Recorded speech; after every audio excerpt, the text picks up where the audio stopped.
Shields, when it comes to gear, passion, and sports, we're right there with you. Presents an Elbert Outdoors video production. Wildlife Pursuit.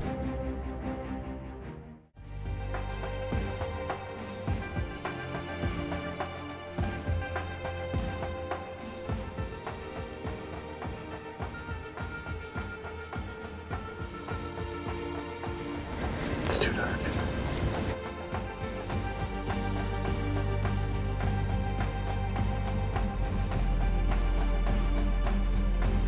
Oh, that's money right there.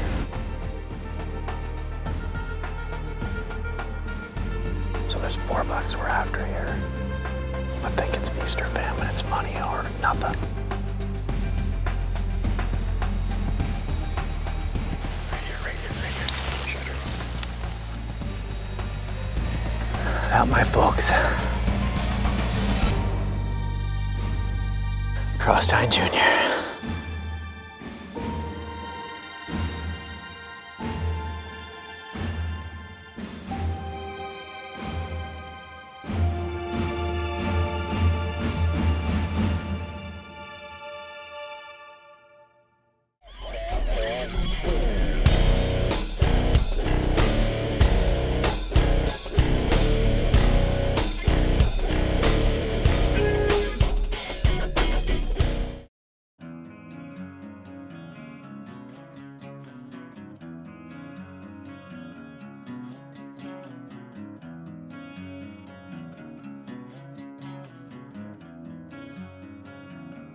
Five years ago, when we set out to start this show, I don't think you could have told me what it would look like now today as we embark on that 5th season.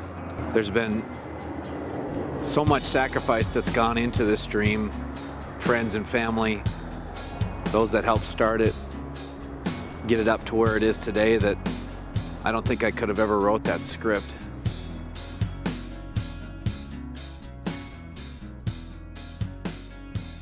Each one of us having day jobs and families and busy lives that sometimes take a back seat, if you will, to the show and the efforts we put in.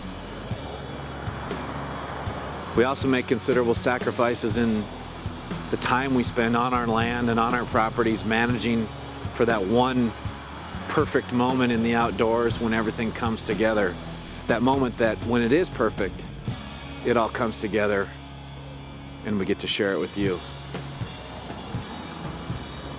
So it's when you sacrifice and you give to that degree, and when it finally comes together, that's when it is so amazing.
Wildlife Pursuit, brought to you by Shields.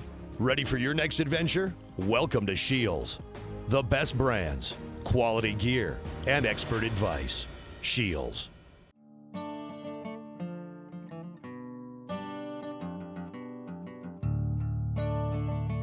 When we bought this property in 2006, I can vividly remember being excited about implementing our land management strategy.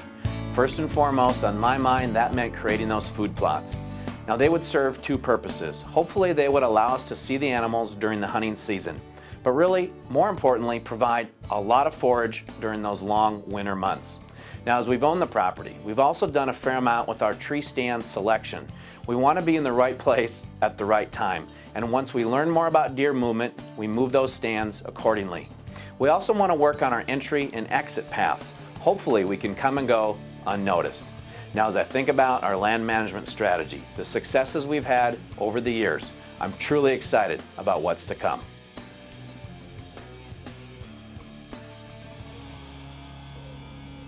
In the fall of 2010, we first laid our eyes on Cross-Tine Jr. as a 2.5-year-old, and that's when he got his name. Now, I'll spare you the details on how exactly he got that name, but I can remember during that hunting season, sitting in the blinds with family and friends, truly wondering if we should take a crack at this mature deer. Now, we knew he was a 2.5-year-old.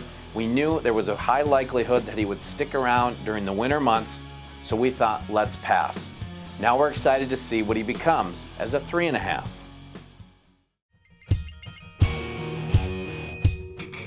It's the North Dakota gun season. We do have our elite hunter with us today. We do not have the firearm. I was unfortunate I did not draw a buck tag. So trying to fill my buck tag today during the rifle season, which means we have to wear the blaze orange as regulations require on our heads and on our upper half of our body. Really, we're kind of here to see what's moving. We saw that big guy on Tuesday night, Cross-Tine Jr. I'd certainly like to get a look at him again. I think that if he presented a shot, I would try to be fortunate and take it.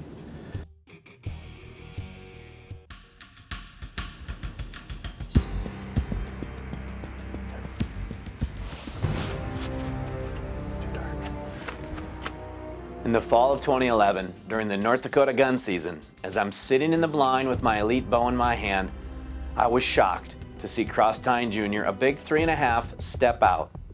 Now, he came to within effective bow range. Trust me, I was a motivated hunter. I wanted to touch off that release and send that arrow flying. Too dark. Too dark.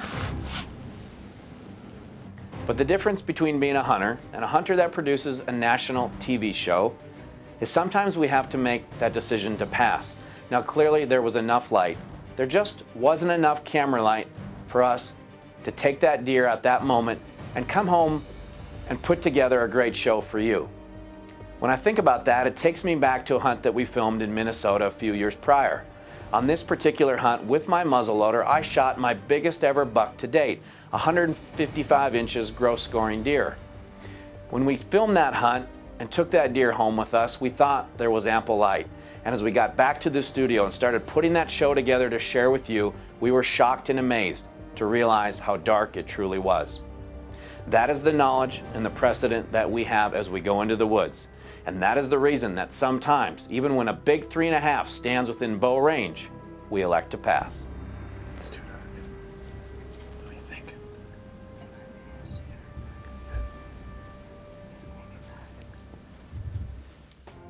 Wildlife Pursuit. Brought to you by Dead Downwind, a premium supplier of quality scent prevention products. Real science, real results.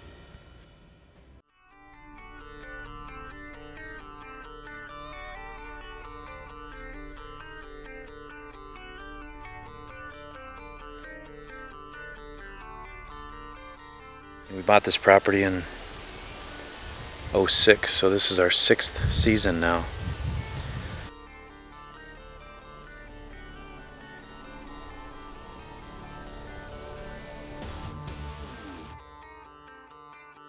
In 2010, we first laid our eyes on this deer and we named him Cross-Tine Jr. as a 2.5.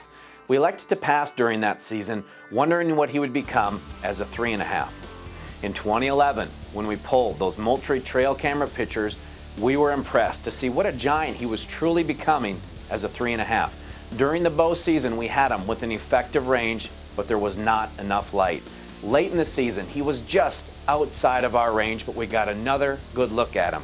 Now it's 2012, we're once again seeing those trail camera pictures, and we are amazed at what he has become. Anticipation is very high. I got 2 stands that I'm thinking about. Did a little tweaking on them this morning. check the cameras, and the deer are coming in. They're starting at about 6, and the bucks are coming about 8, between 7:30 and 8, pretty religiously just about every night. So we're gonna probably change here in a little bit, walk in, try to be in by no later than 5, set up, sitting no later than 5. That'll give an hour before the does and fawns start moving, and then 2.5 hours before the bucks move. But just a perfect night. Wow. So this is my first stand. The deer have been funneling through here, working from the east, heading west to go out to that brassica mix and then out in the alfalfa. I know they're gonna come in between these two stands. I just wanna make sure I have enough velocity with the wind to get my scent up and above. Obviously we've sprayed down all we can, but we gotta use everything's at our advantage. So I'm just gonna hop up in here quick and get a good sense of how the wind feels up top. Well, you probably saw good velocity. Carried it for quite a while. It's still warm, so you still have some of those updrafts. As the night continues on, we're gonna get that cool air. It's gonna drop that scent. I think I wanna sit here. I think I wanna try it. The trails coming by here are monstrous. The bedding's all right there. We saw them opening night when Brent was hunter, and they came right up through here. So we'll sit here. We're gonna trust the orange. We got the wind at our advantage. A little bit susceptible in between here and that stand, but I feel good. This is our spot.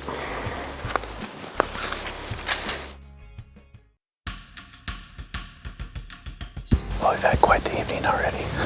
Wow. I didn't want to get in here too early because we got to sit till 8:30 or 9.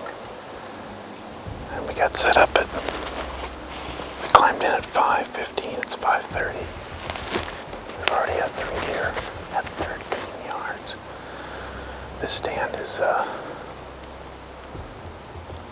think it's feast or famine. It's money or nothing. We got our orange. Put our face paint on here in a second, but wow.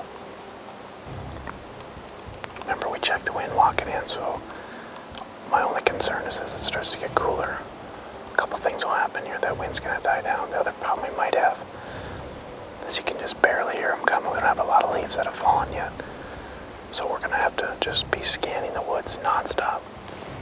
Hopefully catch them, because when they're at 13 yards and my shooting lanes are 20 and under, that's great, but you can't get away with anything.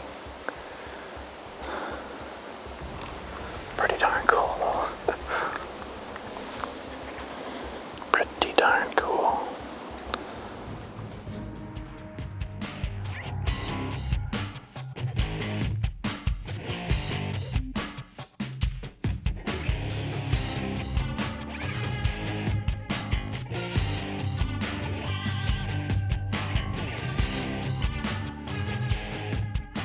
Well, we just got semi-busted by a mature doe and 2 fawns. These leaves are killing us right now. They were within 20 yards before we saw them. So there's 4 bucks we're after here. My boy Junior, outrigger, pitchfork. And then this new buck, he's a palmated 5. I'd love to see any of them up close. All right, get your eyes on, let's see what happens.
without my folks.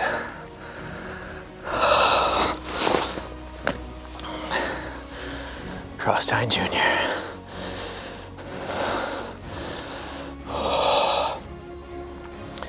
We've chased that deer for 3 years. We've owned this property for 6. Saw him on camera last night, right over there. At 8:30, he just snuck in on us. We had no idea he was coming. Set this stand. Oh, it's been set here for 5 years. I've sat it twice. Oh, it's getting worse. I said we're gonna trust the orange. We're gonna push the wind. We knew these shooters were in here. He snuck right in on us. And I spined him, you saw that, but I dropped him at 13 yards. Biggest buck of my life with my bow. Full velvet. Right there, over my shoulder. Enjoy this with me. Right there. Took one more for a successful harvest. We don't want him to suffer. Let's get down, let's enjoy him. Let's absolutely enjoy him while we got some light. Yes. Now, taking a minute to look back and reflect on how I was feeling that night in the woods, I think it's important to take away the face paint, take away the intensity, and just focus on the emotion that was pouring out of me. I remember my heart beating, my chest expanding, and all of those years and years of sacrifice and efforts put forth coming together at that moment in time, shown through the emotion that I was feeling. It was all about the things that we've done to create those opportunities in the woods and to have that perfect moment. It had nothing to do with the kill.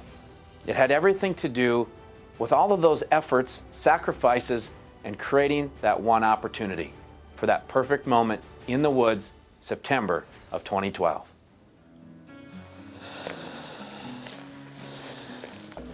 I know there's something about velvet, but there's absolutely zero ground shrinkage on a deer like that.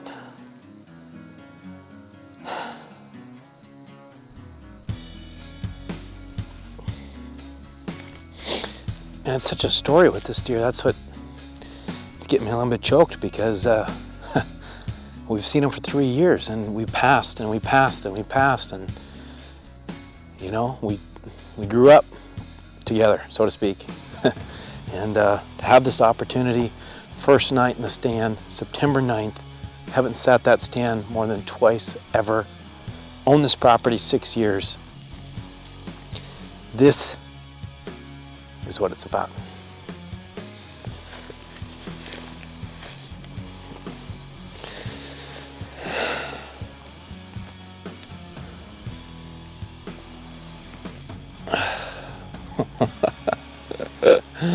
Oh, good Lord.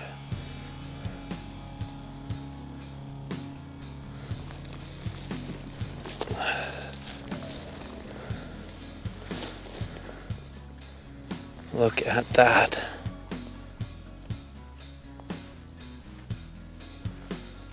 Wow, wow, wow.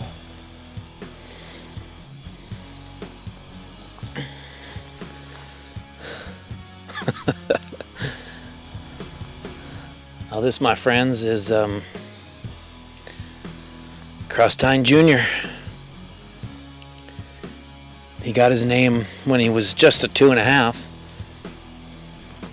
because his tines came together in the front, almost crossed, and what we believe was his dad was very similar, so we named him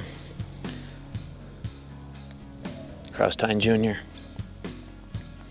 He certainly blew up this year. He added considerable height. He's always been relatively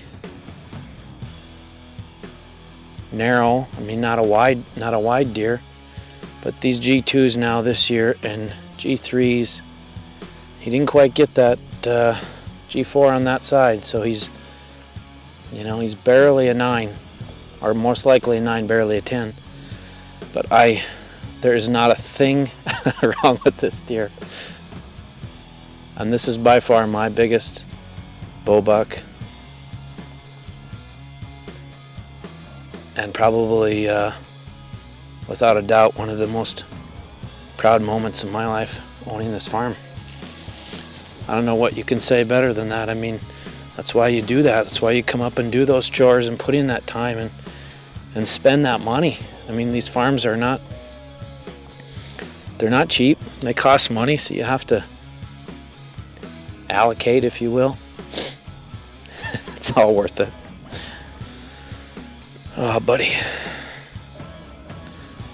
Thank you for all these memories. That is unbelievable. This show for me is really no different than the 5 years in the production of Wildlife Pursuit.